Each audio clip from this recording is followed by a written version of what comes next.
Hello friends, welcome to our channel home school. और आज की कहानी का शीर्षक है गरीब किसान की ईमानदारी। So let's begin. एक गांव में एक अमीर जमींदार रहता था। उसे अपने पैसे पर बहुत ही घमंड था, मगर इतना धनवान होने के बाद भी वह बड़ा कंजूस था। वह अपने खेत में काम करने वाले मजदूरों से खूब काम करवाता, मगर पैसे और उनकी पगार देने में बड़ी कंजूसी करता था। इसलिए मजबूर किसान मन मारकर उसके खेतों में काम किया करते थे। इसी गांव में श्यामू नाम का एक गरीब किसान भी रहता था। उसके पास खेती करने के लिए बहुत थोड़ी सी जमीन थी, जिस पर वह खेती बाड़ी कर कर अपना और अपने परिवार का पेट भरता था। रामू बहुत ही मेहनती था। वह दिन भर अपने खेत में काम करता और अपनी मेहनत और परिश्रम से इतनी फसल प्राप्त कर लेता था कि वह अपने और अपने परिवार के लिए 2 वक्त की रोटी जुटा सके। एक बार गांव में बहुत ही भयंकर सूखा पड़ा। बिना बारिश के खेत और खलिहान सूखने लगे। गरीब किसानों के पास सिंचाई की कोई व्यवस्था न थी। वह पूरी तरह से बारिश पर ही निर्भर थे। इसीलिए उनकी सारी फसल बर्बाद हो गई। रामू के साथ भी ऐसा ही हुआ। फिर एक दिन रामू और उसकी पत्नी आपस में बात कर रहे थे कि घर का गुजारा कैसे चलेगा। तभी वहां रामू की बेटी आती है और कहती है, माँ, मुझे बहुत भूख लगी है, मुझे खाना दो। रामू के घर में खाने के लिए बस 2 दिन का ही राशन बचा था। इसी मजबूरी के कारण रामू गांव के जमींदार के पास कर्ज मांगने के लिए जाता है और जमींदार से कहता है, मालिक, मेरे घर में खाने के लिए कुछ भी नहीं है। आप मुझे थोड़े पैसे दे दीजिए। जमींदार बहुत ही कंजूस था।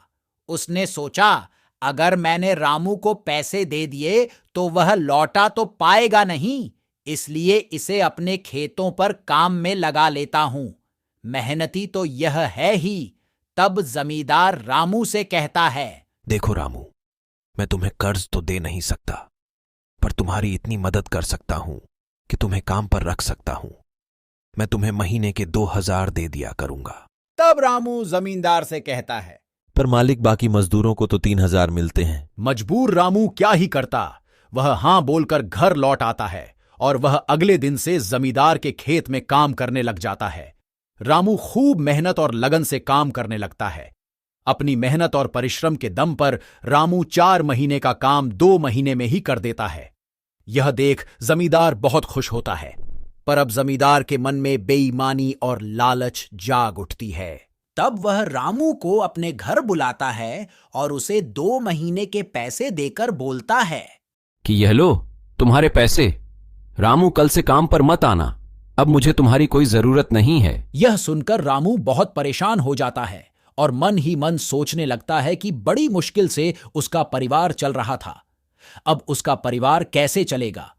तब वह जमींदार से गिड़गिड़ाते हुए कहता है कि मालिक, मुझे काम से मत निकालो। पर जमींदार उसकी एक नहीं सुनता और उसे काम से निकाल देता है। तब रामू उदास होकर घर चला आता है। सुबह उठकर रामू ने फैसला किया कि वह दोबारा जमींदार के पास जाएगा और उनसे विनती करेगा। रामू जब जमींदार के पास जाता है तो जमींदार उससे पूछता है, रामू, मैंने तो तुझे काम से निकाल दिया था, फिर दोबारा यहां क्यों आया है? रामू कहता है, मुझ पर दया कीजिए मालिक, मुझे काम से मत निकालिए, वरना मेरा परिवार भूखा मर जाएगा। फिर भी जमींदार उसे बुरा भला कहता है और उसे वहां से भगा देता है। अब रोज यही सिलसिला चलने लगता है। रामू रोज जमींदार के घर जाता है और रोज जमींदार उसे बुरा भला कहकर वहां से भगा देता है। अब यह बात पूरे गांव में फैल जाती है।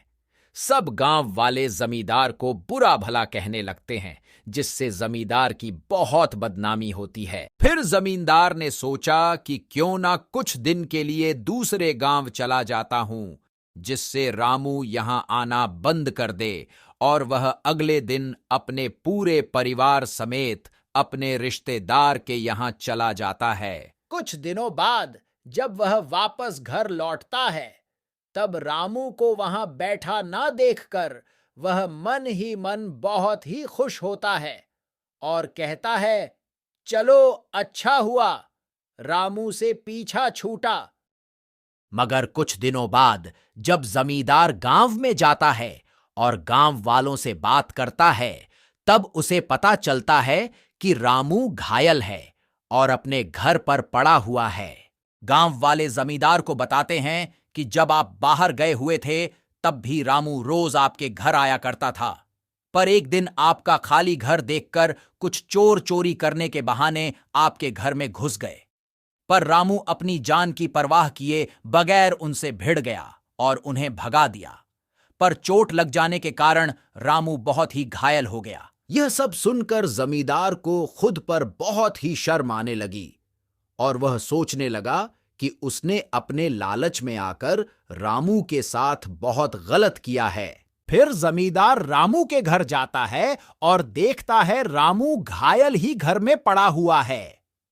उसके पास इलाज कराने के पैसे भी नहीं हैं और ना ही घर में कुछ खाने को है। यह सब देखकर जमींदार का मन भर आता है और वह रामू से कहता है, मुझे माफ कर दो रामू, मैं अपने किए पर बहुत शर्मिंदा हूं। फिर वह रामू का इलाज कराता है और रामू के ठीक हो जाने के बाद उसे अपने खेतों पर वापस काम पर रख लेता है और सब अच्छा हो जाता है।